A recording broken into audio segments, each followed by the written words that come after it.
నమస్తే BCN news తో మీ ముందున్నది ఆనంద్ రాజ్ కుమార్. ఈనాటి వార్తలను ముఖ్యాంశాలు. మోపిదేవిలోని శ్రీ వల్లి దేవసేన సమేత శ్రీ సుబ్రహ్మణ్యేశ్వర స్వామివారిని దర్శించుకున్న మంత్రి కొల్లు రవీంద్ర ఆలయ మర్యాదలతో స్వాగతం పలికిన అధికారులు. ఆంధ్రప్రదేశ్ పెట్టుబడుల దిశను మార్చే చారిత్రాత్మక వేదికగా విశాఖ సిఐఏ సమ్మిట్, పెట్టుబడుల వికేంద్రీకరణతో అన్ని జిల్లాల సమాన అభివృద్ధి సాధ్యమన్న MLC Anuradha. Visakha steel plant కార్మికులకు సీఎం చంద్రబాబు క్షమాపణ చెప్పాలి, వైసీపీ రాష్ట్ర అధికార ప్రతినిధి కొండా రాజీవ్ గాంధీ డిమాండ్. తిరుచానూరులో వైభవంగా శ్రీ పద్మావతి అమ్మవారి కార్తీక బ్రహ్మోత్సవాలు, చిన్నశేష వాహనంపై పరమవాసుదేవుడు రూపంలో భక్తులకు దర్శనమిచ్చిన అమ్మవారు. కృష్ణా జిల్లా మోపిదేవిలోని శ్రీ వల్లి దేవసేన సమేత శ్రీ సుబ్రహ్మణ్యేశ్వర స్వామివారిని మంత్రి కొల్లు రవీంద్ర దర్శించుకున్నారు. ఆలయ అర్చకులు, ఆలయ కార్యనిర్వహణాధికారి దాసరి శ్రీ రామవరప్రసాదరావు ఘన స్వాగతం పలికారు. తొలుత నాగపుట్ట వద్ద పాలు పోసి స్వామివారిని దర్శించుకున్నారు. ఆలయ అర్చకులు స్వామివారి పేరిట విశేష పూజలు చేయించారు. అనంతరం ఆలయ ఈవో స్వామివారి చిత్రపటం, ప్రసాదాలను మంత్రికి అందజేశారు.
దేవసేన సమేత సుబ్రహ్మణ్యేశ్వర స్వామివారి దేవస్థానంలో కార్తీక మాసంలో ప్రత్యేకంగా ఈరోజు లక్ష బిల్వార్చన కార్యక్రమాన్ని నిర్వహించడం జరుగుతుంది. ఇవాళ సుబ్రహ్మణ్యేశ్వర స్వామి దేవస్థానంలో ప్రతి వారం, ముఖ్యంగా ఆది మంగళవారాల్లో పెద్ద ఎత్తున భక్తులు వచ్చి ఇక్కడ రాహుకేతువుల పూజలు చేసుకోవడం, స్వామివారికి పాలు, అభిషేకం ఇవన్నీ కూడా పెద్ద ఎత్తున చేసుకుంటా ఉన్నారు. మరి ఆ స్వామివారి ఆశీర్వచనాలు అందరికీ ఉండాలని చెప్పి మనస్ఫూర్తిగా కోరుకుంటూ మరి ఈ దేవాలయాన్ని మరింత అభివృద్ధిలో తీసుకురావడానికి తప్పకుండా ప్రభుత్వ పరంగా కావాల్సినటువంటి అన్ని ఏర్పాట్లు కూడా చేసుకోవడం జరుగుతుంది.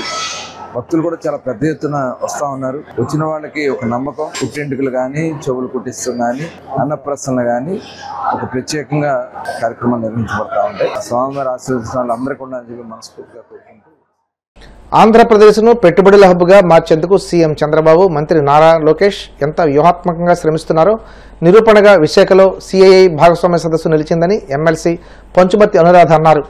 మంగళగిరిలోని టీడీపీ కేంద్ర కార్యాలయంలో మీడియాతో మాట్లాడారు. ఈ సదస్సు ద్వారా పెట్టుబడుల యుగానికి పునాది పడటం మాత్రమే కాదు, ఆంధ్రప్రదేశ్పై గ్లోబల్ దృష్టిని మళ్లీ కేంద్రీకరించిందన్నారు. పెట్టుబడులకు ఏపీని గమ్యస్థానంగా నిలపడంలో చంద్రబాబు మరోసారి తన ప్రావీణ్యాన్ని నిరూపించారన్నారు. 2 రోజులుగా విశాఖపట్నంలో సిఐఐ పార్ట్నర్షిప్ సమిట్ దిగ్విజయంగా జరిగిందనే విషయం ప్రతి ఒక్కరికి కూడా తెలుసు. దీనికి మూల కారణం నారా చంద్రబాబు నాయుడు గారు 20 లక్షల ఉద్యోగాల కల్పనలో కేబినెట్ సబ్ కమిటీ చైర్మన్ గా ఉన్న నారా లోకేష్ గారు వారి యొక్క కఠోర శ్రమ 17 నెలలుగా నిన్న మొన్న 2 రోజుల్లో కనిపించడం జరిగింది. అందరికీ కూడా కనిపించింది. ఆ కఠోర శ్రమ ఎక్కడ దాకా వచ్చింది అంటే, ఈ పార్ట్నర్షిప్ సమిట్ జరగక ముందు ఈ ఆంధ్ర రాష్ట్రం కోసం 8 లక్షల కోట్ల పెట్టుబడులు వచ్చాయి. ఇప్పుడు ఈ సమిట్ జరిగిన తర్వాత 13,25,716 కోట్లు పెట్టుబడులకి నాంది పలకడం జరిగింది. దీనికి హర్షించాల్సింది పోయి ఒక జైలు పార్టీ, ఒక చెంచలగూడ జైలు పార్టీ, ఒక క్రిమినల్ పార్టీగా దేశమంతా ప్రపంచమంతా పేరుగాంచిన ఈ వైసీపీ పార్టీ దీన్ని ఓర్వలేక కడుపు ఉబ్బరంతో ఏం చేయాలో తెలియక వాళ్ళ పాంప్లెట్ అయిన సాక్షి పేపర్లో ఇష్టం వచ్చినట్టుగా కారు కూతలు రాసి మళ్ళీ ఆ సంబంధిత మంత్రి, కోడిగుడ్డు మంత్రి అవాకులు చవాకులు పేల్తా ఉన్నారు. అంతకుముందు 2014-19 మధ్య అనేక పరిశ్రమలు రావడం జరిగింది. 5.5 లక్షల ఉద్యోగాలు యువతకి ప్రత్యక్షంగా నారా చంద్రబాబు నాయుడు గారు కల్పించడం జరిగింది. పరోక్షంగా ఇంకో 5 లక్షల ఉద్యోగాలు కూడా వచ్చాయి అని చెప్పి స్వయంగా ప్రతిపక్షంగా ఉన్న వైసీపీ ఆర్థిక మంత్రి బుగ్గన గారే అసెంబ్లీలో చెప్పడం జరిగింది. అందులో భాగంగానే మరి ఆనాడు నారా చంద్రబాబు నాయుడు గారు లూలు గ్రూప్ని తీసుకురావడం, టెంపుల్టన్ తీసుకురావడం, అమర్ రాజా బ్యాటరీలు వాళ్ళు రావడం, జాకీ కంపెనీలు రావడం, కియా మోటార్స్ రావడం, వీటన్నీ కూడా మరి ఆనాడు జరిగాయి. ముందు ఈ వచ్చిన ప్రతినిధులందరికీ బ్రాండ్ అంబాసిడర్గా నారా చంద్రబాబు నాయుడు గారు, యువ నాయకులు నారా లోకేష్ గారు నిలవడంలో ఏ మాత్రం కూడా అతిశయోక్తి లేదు. కంపెనీ రావాలి అని అంటే ఈజ్ ఆఫ్ డూయింగ్ బిజినెస్సే కాదు, స్పీడ్ ఆఫ్ డూయింగ్ బిజినెస్సే కాదు, వాళ్ళకు కావాల్సిన మౌలిక సదుపాయాలన్నీ కూడా కల్పించాల్సిన అవసరం ఏ గవర్నమెంట్కైనా ఉంటుంది. కల్పించడమే కాకుండా దానికి భరోసా కల్పించడం కూడా ఆ గవర్నమెంట్ మినిమం రెస్పాన్సిబిలిటీ. కేంద్ర ప్రభుత్వంతో నవరత్నాలు హోదా పొందిన విశాఖ స్టీల్ ప్లాంట్ను వైట్ ఎలిఫెంట్ అంటూ కార్మికులు ఇళ్లలో పడుకుని జీతాలు అడుగుతున్నారని సీఎం చంద్రబాబు వ్యాఖ్యలపై వైసీపీ రాష్ట్ర అధికార ప్రతినిధి కొండా రాజీవ్ గాంధీ తీవ్ర ఆగ్రహం వ్యక్తం చేశారు. విశాఖలో మీడియాతో మాట్లాడుతూ సీఎం చంద్రబాబు వెంటనే స్టీల్ ప్లాంట్ కార్మికులకు క్షమాపణ చెప్పాలని డిమాండ్ చేశారు. స్టీల్ ప్లాంట్ ప్రైవేటీకరణ చర్యలను ఇకనైనా సీఎం చంద్రబాబు అడ్డుకోవాలన్నారు. లేని పక్షంలో ఆంధ్రద్రోహిగా మిగిలిపోతారని ఖాయమని దుయ్యబట్టారు. ఆంధ్రప్రదేశ్ రాష్ట్ర పారిశ్రామిక చరిత్ర దిశను మార్చినటువంటి పరిశ్రమ విశాఖ స్టీల్ ప్లాంట్. విశాఖ సిటీని స్టీల్ సిటీగా పిలుచుకునే స్థాయికి తీసుకెళ్లినటువంటి పరిశ్రమ విశాఖ స్టీల్ ప్లాంట్. విశాఖ నగరాన్ని ఉక్కు నగరం అనే స్థాయికి తీసుకెళ్లినటువంటి పరిశ్రమ విశాఖ స్టీల్ ప్లాంట్.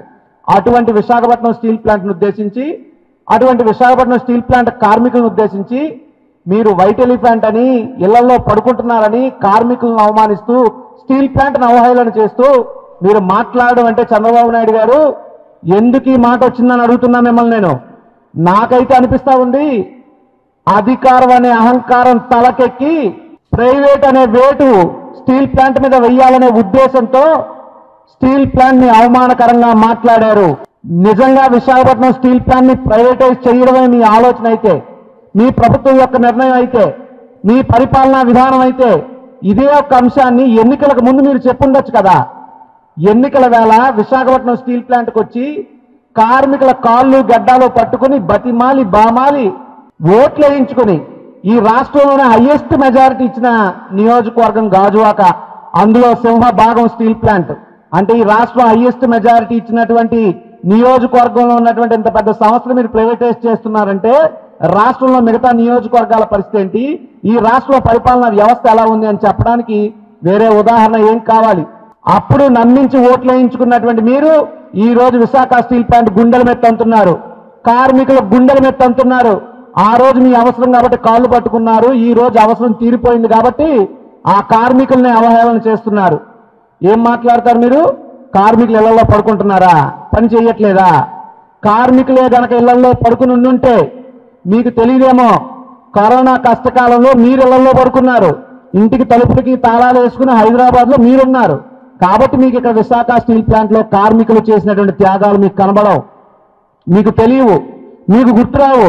నేను చెప్తాను, తెలుసుకోండి. ఇప్పుడు విశాఖపట్నం స్టీల్ ప్లాంట్లో ఉన్నటువంటి కార్మికులు తమ రక్తాన్ని చెమటగా చిందించి ఆక్సిజన్ ఉత్పత్తి చేసి భారతదేశం మొత్తం విశాఖపట్నం నుండి స్టీల్ ప్లాంట్ నుంచి ఆక్సిజన్ అందించి భారతదేశానికి ఊపిరిలూదినటువంటి గొప్ప కార్మికులు విశాఖ స్టీల్ ప్లాంట్ కార్మికులు. అటువంటి కార్మికులను ఉద్దేశించి ఎంత అవమానకరంగా మాట్లాడడానికి మీకు నోరు ఎలా వచ్చిందని నేను అడుగుతున్నా.